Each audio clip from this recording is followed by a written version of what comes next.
Salut les amis, salut les gamers, je vous retrouve donc pour la présentation de la Zonda R, cette voiture que vous avez pu voir normalement hier soir dans l'émission Top Gear sur RMC Découverte, émission qui passe tous les mercredis à 20h50 à peu près, et rediffusée tous les matins vers 8h30.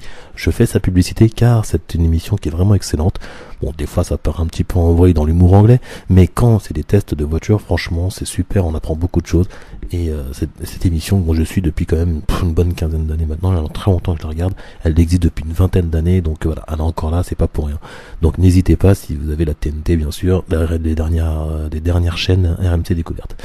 Pour parler de cette voiture un petit peu, je vous dirais quand même, la Zonda R est un moteur Mercedes, elle est dotée d'un moteur Mercedes AMG de 740 chevaux, elle pèse 1070 kg, elle a des pneus slick, elle est dans aucune catégorie, ni de course, ni de série.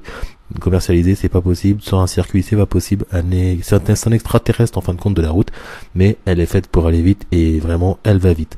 Elle freine de 200 km/h à 0 km/h, donc en 4 secondes 5 avec ses gros freins à disque céramique. Dans l'émission hier, il l'a prouvé, je vous promets, comment elle s'arrête, c'est impressionnant. Parce que 200 km/h s'arrêtant en 4 secondes à l'arrêt, franchement, faut attacher la tête, attacher bien la tête. Donc voilà. 0 à 100 en moins de 3 secondes, c'est une tuerie.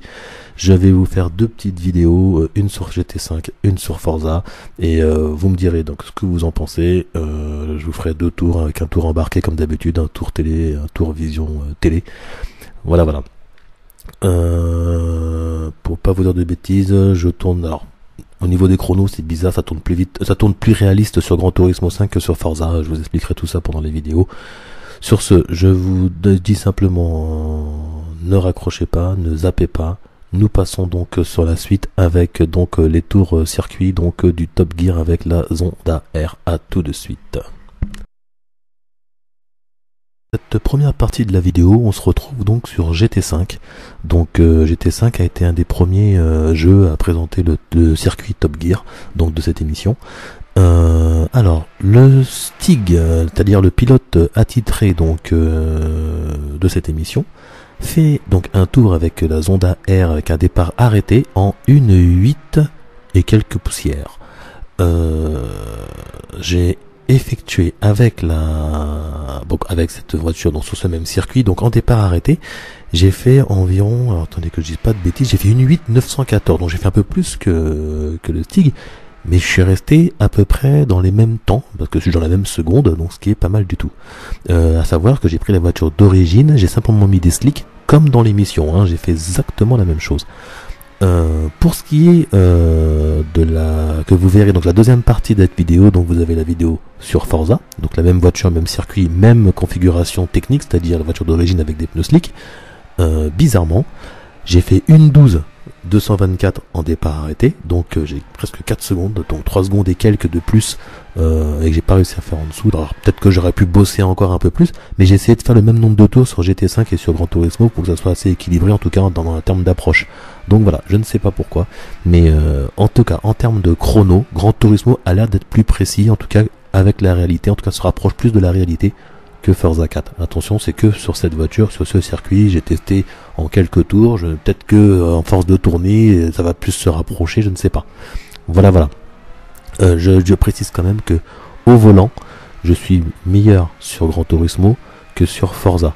Je crois que c'est pas pour rien que tous les bons volants sont sur PC et PS3 et qu'il y a quelques volants, malheureusement il y en a pas beaucoup sur Xbox, mais je pense qu'il y a aussi un rapport autour du rendu en fin de compte. Je sais pas, moi qui fais beaucoup de volants, j'ai beaucoup plus de mal sur Forza à faire des bons temps, en tout cas d'être propre dans mes trajectoires, etc. que sur Gran Turismo. Je ne sais pas pourquoi, voilà, me demandez pas, je ne sais pas. Ah, peut-être du réglage, etc. Pourtant j'ai fait beaucoup de tests. Voilà, donc sur ce, je vais finir par me taire pour vous laisser savourer le reste de cette vidéo avec le son du moteur de ce V12, parce que ça, c'est un V12, ça rigole pas. Et donc voilà, donc vous avez encore cette dernière partie donc pour Gran Turismo, donc je crois que c'est la vue télévision, et ensuite donc vous aurez la partie Forza. Voilà, donc je vous laisse savourer. Merci de me suivre, merci d'être présent pour regarder mes vidéos. N'hésitez pas à me faire de la publicité auprès de vos amis qui aiment bien les jeux vidéo, parce que comme vous avez pu le voir, je ne fais pas que de la voiture ou que du FPS, je fais de tout, en tout cas par rapport à ce qui me plaît. Pour ce qui est des projets, je pense que Crysis 3 que je devais pas prendre, je suis en train d'hésiter. Tomb Raider, c'est sûr qu'il sera présent, et ensuite il y aura Moto GP13, et ensuite on arrivera à septembre, et voilà, on recommencera à zéro. Voilà, allez, bonne vidéo, profitez bien, et bonne fin de semaine pour ceux qui bossent. Allez, à bientôt, à plus.